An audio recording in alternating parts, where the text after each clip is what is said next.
शौकत यूसुफजई साहब, अभी कुछ देर पहले हम फैसल करीम कुंडी साहब का एक शॉट सुनवा रहे थे। वो कह रहे थे कि जो वज़ीर आला हैं वो एतमाद के वोट के लिए या एतमाद के लिए लोगों से दस्तखत करवाते फिर रहे हैं, अंगूठों के निशान लगवा रहे हैं।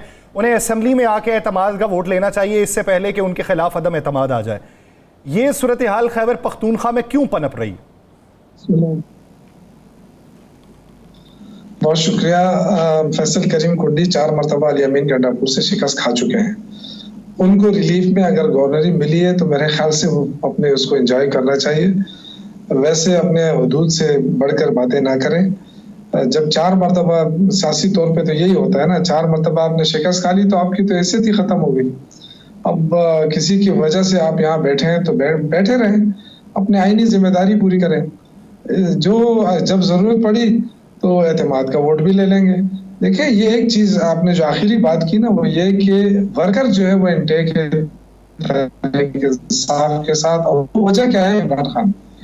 तो जब तक इमरान खान का एतमाद हासिल है अमीन गंडापुर को, कोई उसे हटा सकता है ना, कोई पूरी पार्टी भी इधर उधर हो जाए तब भी उनके खिलाफ कोई कार्रवाई नहीं हो सकती। तो ये ऐसी फजूल बातें हैं, इधर हो गया, कोई उधर चला गया, किसी ने मुखालफत कर दी। ये एक आपको याद होगा कि एक मरतबा 20 MPs को पार्टी से निकाल दिया गया था, तब भी हमने 2/3 अक्सरियत हासिल की उसके बाद भी, क्योंकि वोट इमरान खान का है। अगर कोई ये समझता है कि जी मैं बहुत बड़ी चीज हूँ और मैं मुखालफत कर लूंगा तो इस तरह हुकूमत गिर जाएगी या कमजोर हो जाएगी, इसका सवाल ही नहीं पैदा होता है।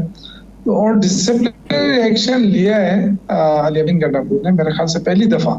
पहले ऐसा होता था कि हमारी पार्टी के अंदर मुखालफत शुरू हो जाती थी, और लेकिन ये कि आखिर वक्त तक उनको कोई कुछ नहीं कहता था। लेकिन अब ये है कि अगर कोई डिसिप्लिन की वायलेशन कर रहा है तो पार्टी उसके खिलाफ बाकायदा एक्शन ले रही है। तो देखें अभी कहाँ तक ये चीजें चलती हैं। लेकिन मेरा जो मानना है जो कि तहरीक इंसाफ अब बहुत बड़ी पार्टी बन गई है। अब जरूरत है कि इसमें डिसिप्लिन हो और डिसिप्लिनरी एक्शन लिए जाएं। तो जो उन्होंने लिए हैं अली अमीन गंडापुर साहब ने, मेरे ख्याल से इसके फायदा होगा। इसका आइंदा जो भी बात करेगा डिसिप्लिन के अंदर। शौकत यूसुफजई साहब, साबिक सदर आरिफ अलवी साहब को ज़िम्मेदारी दी गई है कि इख्तलाफात ख़त्म करें, लोगों के आपस में बिठाएं। आज उनके राब्ते भी हुए हैं। आप क्या समझते हैं कितना मौसर होगा? देखिए, मेरे ख्याल से किसी का जाती इस तरह नहीं है कि वो एक दूसरे के साथ बैठ नहीं सकते। ये हालात अभी पैदा नहीं हुए हैं। ये छोटे मोटे इख्तिलाफात हैं, जैसे फंड के हवाले से होंगे, हल्कों के हवाले से होंगे, किसी का गिला शिकवा होगा, या हम जैसे लोग जो सीनियर लोग थे इलेक्शन हारे हैं, हमारी भी ख्वाहिश थी, लोगों पार्टी के लोगों की भी ख्वाहिश थी कि सीनियर लोगों को भी कैबिनेट में लाया जाए, नहीं लिया गया। तो ये छोटे मोटे इख्तिलाफात हैं, गिले शिकवे हैं। ये मेरे ख्याल से इस आरिफ अलवी साहब के लेवल के भी नहीं थे, लेकिन बहरहाल पार्टी ने उनको रिस्पॉन्सिबिलिटी दी है। इंशाल्लाह ताला मुझे उम्मीद है कि कोई इशू नहीं होगा, ये सारे मिल बैठ जाएंगे, क्योंकि अल्टीमेटली लोग सारे इमरान खान के साथ, सबको पता है। और अगर डिसिप्लिनरी एक्शन होगा, कोई वायलेशन करेगा तो डिसिप्लिनरी एक्शन होगा। फिर उसके बाद अगर उनको टिकट नहीं मिलता तो वो किसी भी पार्टी में चला जाए, उसकी कोई हैसियत नहीं होगी, ये सबको पता है। तो ले दे के मेरे ख्याल से पुरानी तनख्वाह पे ही काम करना पड़ेगा सबको। अच्छा शौकत यूसुफजई साहब, अगर बात देखी जाए अंदरूनी इख्तलाफ की, आपसे मंसूब एक बयान चल रहा था कि अलीमा खान साहिबा जो हैं वो पार्टी के अंदर इंतशार पैदा कर रही हैं। ये बात अगर आपने की तो उसके पीछे की मंतिक क्या थी, क्या वजूहात थी? देखिए, मुझे बड़ा अफसोस हुआ जब मैंने ये बयान सुना, क्योंकि मेरे पूरा स्टेटमेंट आप देख लें, मैंने कभी ये बात नहीं की थी, क्योंकि मैं अलीमा खान साहिबा की बहुत इज्जत करता हूँ। वो मेरी माँ की तरह है, और जाहिर इमरान खान की बहन है, बड़ी बहन है, तो उनके लिए भी माँ का दर्जा रखती है। तो मतलब ये इस तरह मैं बड़ा, मुझे अफसोस भी हुआ। सिर्फ मैंने ये कहा था क्योंकि मैं जब इंग्लैंड से वापस आया तो मुझे जर्नलिस्ट की कॉल आई, और उन्होंने कहा, वो मीडिया, वो भी बड़ा चैनल है, और उन्होंने मुझे कहा कि अलीमा खान का दौरा हो रहा है, वो जाके अली अमीन गंडापुर के खिलाफ मुहिम चला रही है। तो मैंने उनसे कहा कि देखें, हमारी पार्टी में मोरूसी सियासत नहीं है, अलीमा खान साहब हमारे लिए मोहतरम है। अगर वो इमरान खान के लिए आवाज उठा रही है तो ये उनका हक है, इसलिए उनकी बहन है, वो ज्यादा परेशान है उनके लिए। तो अगर वो लोगों को मोबालाइज कर रही है तो अच्छी बात है, लेकिन अगर वो अली अमीन गंडापुर की मुखालिफत कर रही है तो तब भी उसकी कोई वो नहीं होगी, इसलिए कि उनको तो इमरान खान ने बनाया ना। अगर कोई मसला है तो इमरान खान से बात की जाए। तो ये मैंने बात की थी और मैंने कहा कि हर इंडिविजुअल अगर इस तरह फैसले करने लगा हो या किसी हुकूमत को गिराने लगा तो इससे इंतशार बढ़ेगा।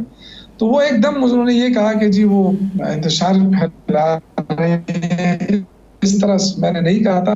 मैं आपका मशकूर हूँ कि आपने ये सवाल पूछा, मेरी वजाहत आ गई, क्योंकि मुझे अंदाजा हुआ है, क्योंकि आलिमा खान साहबा से हमारा बहुत पुराना ताल्लुक है।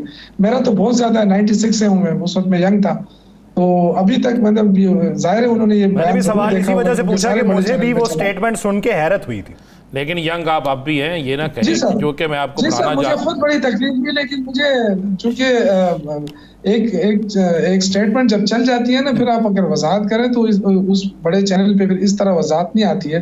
लेकिन आपका मशकूर हूँ कि आपने मुझे टाइम दिया और ये वजाहत शायद वो देख लें तो मेरे खिलाफ उनके दिल में जो नफरत पैदा हुई होगी वो शायद खत्म हो जाए, क्योंकि मैं तो अभी भी कहता हूँ कि मेरी माँ की जगह हूँ। शौकत साहब, एक तो आप जवान हैं, अभी बूढ़े नहीं हुए, क्यों आपने आपको बुरा समझते हैं? यंग हैं अभी आप, बल्कि आपके बाल भी काले हैं, यासर के और मेरे तो सफ़ेद हो गए हैं।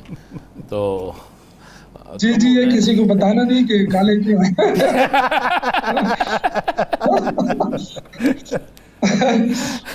शौकत साहब, आप क्या समझते हैं कि आने वाले दिनों में, जिस तरह आज एक बड़ी भरपूर हड़ताल हुई पूरे पाकिस्तान में, और अक्सर लोग बातें करते थे कि पंजाब में नहीं होगा, लेकिन आज पंजाब ने भी एक रिकॉर्ड तोड़ दिया और शायद कोई एक ऐसी छोटे किसी कस्बे में शायद दुकानें खुली हों, लेकिन बड़े तमाम शहर, बड़े तमाम मराकज़ मुकम्मल तौर पर बंद थे, तमाम प्रेशर के बावजूद भी।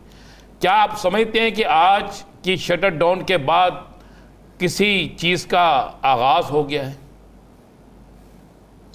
देखिए, मेरे ख्याल से ये तो हम पहले से ही कह रहे थे कि जो हालात पैदा किए गए हैं, आपने जितने टैक्स मुतारिफ कराए हैं, मैंने तो कभी ज़िंदगी में नहीं सुना था कि आप बिजली के मीटर पे भी आप किराया दें, जबकि आपके अपने घर के ऊपर मीटर लगा है, आपने अपने पैसों से ख़रीदा है, और उसके ऊपर जो एक इनकम टैक्स आप बिहार में जमा कर रहे हैं, एक इनकम टैक्स आप बिजली के बिल में भी दे रहे हैं। तो बहुत सारी ऐसी चीज़ें थी और लोग परेशान हैं, उनको परेशानी नज़र नहीं आ रही। लेकिन मैं ये देख रहा हूँ कि इससे मुश्किलात कितनी होगी, ये ज़रूर देखना होगा, क्योंकि हड़ताल तो इतनी कामयाब थी कि अभी तक मैं जब आ रहा था, रास्ते में था, तो पेशावर तो कम्प्लीटली बंद था ना। लेकिन अब देखना ये है कि हुकूमत जो IMF का जो 7 अरब का वो था, वो भी मुझे लटकता हुआ नज़र आ रहा है, क्योंकि चीन और सऊदी अरब का जो 9 अरब का वो था पैकेज था, वो भी मुझे उसमें भी कुछ वो नज़र आ रहा है, मुश्किलात नज़र आ रही हैं। तो ये बनेगा क्या? ये लोग तो चले जाएंगे। मियां साहब तो अभी से जा रहे हैं ना, नवाज शरीफ तो अभी से कोशिश कर रहे हैं, क्योंकि उन्होंने वो मुश्किलात नहीं देख सकते, वो तो अपने आराम की ज़िंदगी गुजारना चाहते हैं। अब ये देखना है कि ये ना हो कि शहबाज शरीफ किसी दौरे पे जाके वहीं रह जाए, क्योंकि मुश्किलात बहुत ज़्यादा आ रही हैं। आप देखेंगे कि अगर ये हुकूमत ने कोई ऐसा स्टेप नहीं उठाया जिससे आवाम को रिलीफ मिले, तो ये तो आवाम तो बेचारी मर रही है, कोई बिजली का बिल जमा नहीं कर रहा है। अब मैं घर में बैठा बैठा, मेरे पड़ोस में बंदा भी अभी मैं मिला था उससे आते हुए, तो बिजली का बिल उसने हाथ में पकड़ा कि जी कल लास्ट डेट है, 2 तारीख को लास्ट डेट है। तो मैंने कहा कितना आया? कहते पिछली दफ़ा 1,83,000 आया, इस दफ़ा 1,48,000 आया, तो ये मैं कहाँ से दूँ? अब या तो ये कि नहीं देगा तो बिजली कटेगी, और अगर देगा तो फिर वो किराए के घर में रह रहा है, वो क्या करेगा? तो ये मुश्किलात हैं, लोगों को ये समझना चाहिए इस बेअकल हुकूमत को। अब ये आवाम को क्या क्या बता रहे हैं, क्या दे? कोई अवामी बात तो होती भी नहीं आजकल। आप देखें असम्बली के अंदर जो है वो अगर कानून साजी भी हो रही है तो किस लिए हो रही है कि इमरान खान को कैसे खराब किया जाए, तारिक इंसाफ को कैसे बैन किया जाए, ये इस तरह की कानून साजियां हो रही है। मतलब वो अवाम के लिए कोई कानून साजी नहीं हो रही। अब ये देखना होगा कि हम किस तरफ जा रहे हैं। बहुत बड़ा खतरा मुझे नजर आया आज। अच्छा शौकत यूसुफ, तरीके से शटर डाउन हुआ। सर ये बताइए, मौलाना फजलुर रहमान साहब से जो इत्तेहाद की बातें चल रही हैं, हमें ये मालूम पड़ा कि 2 सेनेटर्स के लिए उन्होंने ताउन मांगा, उसके बदले पार्लियामेंट में वो ताउन करेंगे। जो कुंडी साहब हैं वो ये कहते हैं कि चुन चुन के मौलाना बदले ले रहे हैं आप लोगों से। ये इत्तेहाद आपको पाया तकमील तक पहुंचते दिखाई देता है? देखिए, कुंडी साहब तो अपने शिकस्त के जख्म चाट रहे हैं। वो उनके अल्फाज जो है ना, वो देखें गवर्नर को जो है ना बड़े निपे तुले अल्फाज इस्तेमाल करने चाहिए। और जब से वो इस खैबर पख्तूनख्वा में आया है, एक इंतशार ही नज़र आ रहा है। जबकि आईनी ओहदा है, इनको चाहिए था कि वो मुल्क जो सूबे के जो मुश्किलात हैं उसमें कोई रोल अदा करता, जो सूबे के बकायाजात है उसमें कोई रोल अदा करता, लेकिन वो यहाँ पे ऐसा लग रहा है कि जख्म पे नमक छिड़कने के लिए बैठा है और उसकी बातों से अजीब सी मुझे वो समझ नहीं आ रही है। बाकी रह गया मौलाना साहब को, देखिए सब जानते हैं कि अगर मौलाना साहब ने हमें सपोर्ट किया ना किया, लेकिन अगर पीडीएम की हुकूमत में शामिल हुआ या किसी तौर पे भी पीपल्स पार्टी और नून लीग के साथ मिला तो उनकी सियासत खत्म हो जाएगी।